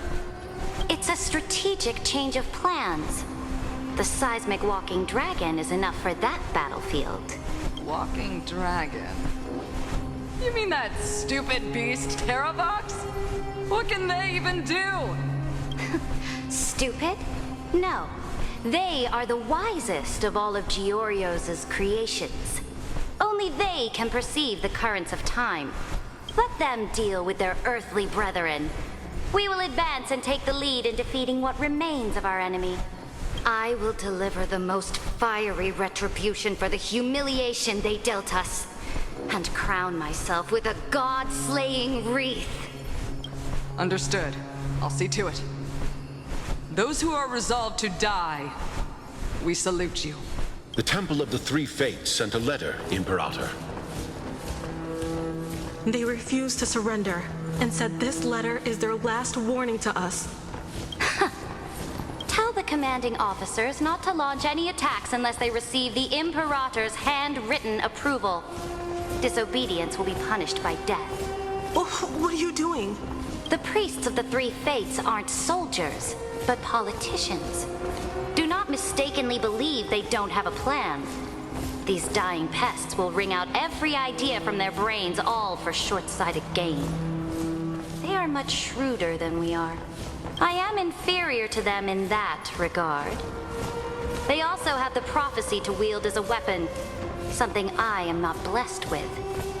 Launching an unplanned attack will only disadvantage us, as all of Emporius will judge our actions. Which means I will be heading to the battlefield myself, just as I have always done. This time, however, I will go alone. I will conduct secret negotiations to ensure fate is on our side. Understood. The legions will make their preparations. Those who are resolved to die, we salute you. Why are we not allowed to march out with the army, Imperator? This will be a long voyage with no return. Those of you who bear the prophecy cannot come with me. Why are you personally leading this battle if it's doomed to fail? The Flame Chase journey cannot be without a leader. That is correct. The Empire will be without a head when the Imperator falls. But remember, as long as you seize the right opportunities, even a chaotic game will remain winnable. My departure will create a long staircase for you. You will understand what I mean when news of my death reaches your ears. Saridra, is our journey about to be over? Destroy the old laws and forge new ones. My conquest has reached its limits within the borders of Amphorius. Since the prophecy already decreed that the Imperator would never conquer the stars as she wished, I will bow out here and try no more. More Chrysosaurs bearing divine authority will be born, and many more heroes will arise. Will they demand peace or war? Will they resist tyranny or become the next Imperator? I do not care. The children of the future will decide for themselves. Do not mourn for me. Anyone can kill the Imperator. But the only one who can truly destroy her is Saridra. At the end, I faithfully recorded the most important battles in the Imperator's life. Her conquest was about to be completed at this point in the story. However, for some reason, a memory suddenly entered my mind just as I was about to put down my pen. It was a journey on a fantastical train. I had the honor of having a heart-to-heart conversation with the Imperator under the stars, and I asked her this question at the end of that discussion. How do you want history to remember you? As a hero who gave up her life for the flame chase? Or as a tyrant? She answered so quickly, as if she had made up her mind long ago. I would rather be forgotten than be defined.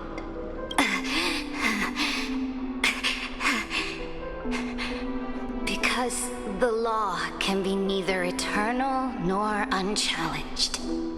And only humanity can pen laws into history's pages. Now, I have shattered the greatest law of Amphorius. The game is nearing its end, Dux Gladiorum. Even though you killed the Imperator in the previous 30 million cycles, this time you finally found your own law. Then High Sealants, Electra. I will ask someone to deliver the prophecy's ocean at the boundaries of this world to you. Will you choose to not care?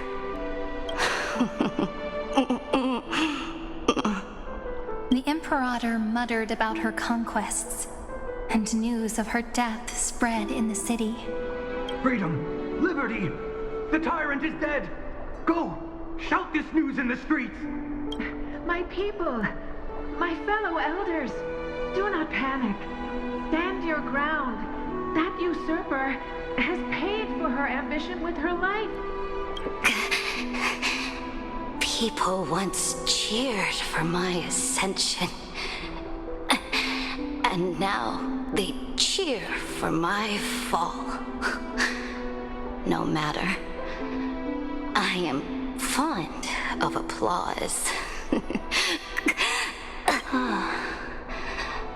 I see the cosmos, the battlefield that I cannot reach. I will return in the next cycle. The stars will hear my legion's war drums. Hear the great name of the Imperator. Hear Amphorius's Saturate. To this day, we do not know which rule the Imperator overwrote at the cost of her life. Perhaps the truth will only be revealed at the moment of checkmate, just like every chess game she ever played. We only know her death inflamed Akama. On one side of the city, those who defended liberty toppled her statues to the ground. On the other side, her supporters put themselves between the masses and her monuments, declaring loudly that the Sovereign is still among the people. It is said that golden blood congealed into the same letters everywhere they fought. It was the name borne by Akama's first and final Sovereign, the Imperator Saridra. But the one who bore that name did not see any of this. Her gaze was cast far away, and the sound of tides in her ears drowned out the people's cries. What was the Imperator thinking about in that prophesized ocean at the boundaries of this world? In that that shallow puddle of stagnant water? Was she reminiscing about her past conquests? Or repenting for the millions killed for the flame chase? It was neither. The Imperator only saw how the surface of the water gleamed like that crude chessboard, dissected by light and shadow in the afternoon when her teacher played against her for the first time. Look at this chessboard. What do the pieces look like? They are strangely beautiful. They look like the stars in the night sky ablaze.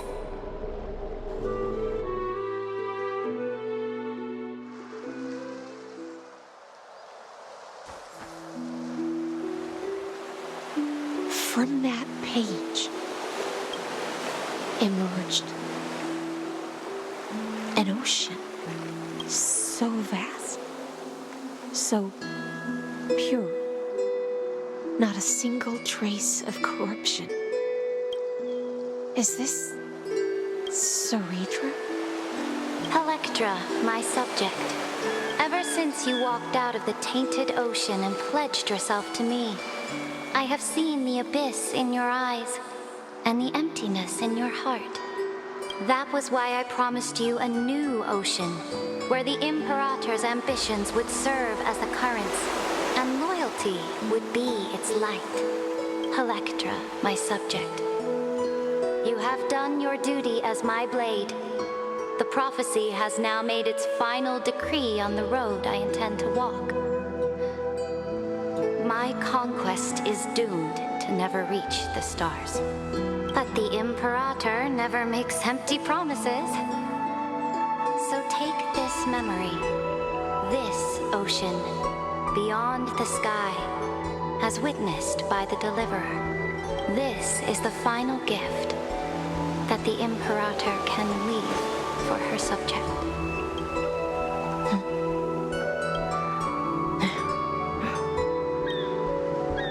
When I was still a fish in the ocean, I always felt so genuine swimming through the waters.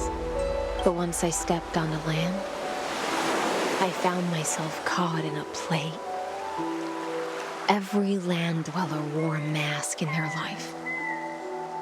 So I, too, donned a costume and tried to find my role in this show. I became your blade in war and the violin strings at banquets. Do you still not get it? I do not long for the oceanic depths of my homeland. Nor do I crave the swelling seas beyond the sky. Perhaps even I don't know what I want. I still don't know where I should swim to even at the end. But I know one thing right now. A fish is simply a fish. And she can never leave the ocean she's in. But whether under the ocean or on land, we two prisoners who can never escape this cave can still look outside the cave and see the stars. I have to admit, the 12-factor simulation of life in this experiment has far exceeded my expectations. Make your choice then, Senior Society member. Do you want to keep walking down the wrong path and be remembered for your incorrect conclusions? Or do you want to return to the audience's seat and give yourself, Amphorius, and the entire cosmos a more fitting end? I must refuse. A dead man never fears death. Did I not make myself clear? Have you forgotten about our dear Lord of Silence? You wouldn't want her to consider your 8 other clones as cancers within the erudition and chop them all up, would you? Your logical deductions are vastly different from mine. Therefore, allow me to provide one more academic recommendation. Listen, my peers. Why don't Don't you look beyond this world, just as the Chrysos heirs did. Re-evaluate your calculations and take into account all enemies in the upcoming war among the Eons. Amphorius is not a place where three paths entangle, but where three paths fight to the death.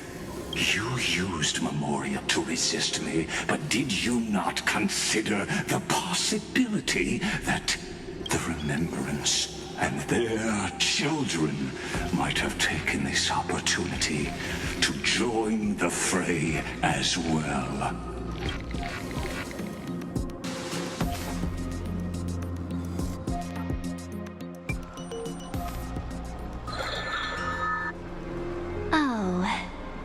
So this isn't just silence. It's the answer. What was the last thing he said to you before you parted the waters at the Scale Gorge waterscape? A tricky question, but one with a simple answer. He didn't say anything back then, right? That's correct. And now I'm sure. You are not March 7th. There's no way she would remember that detail.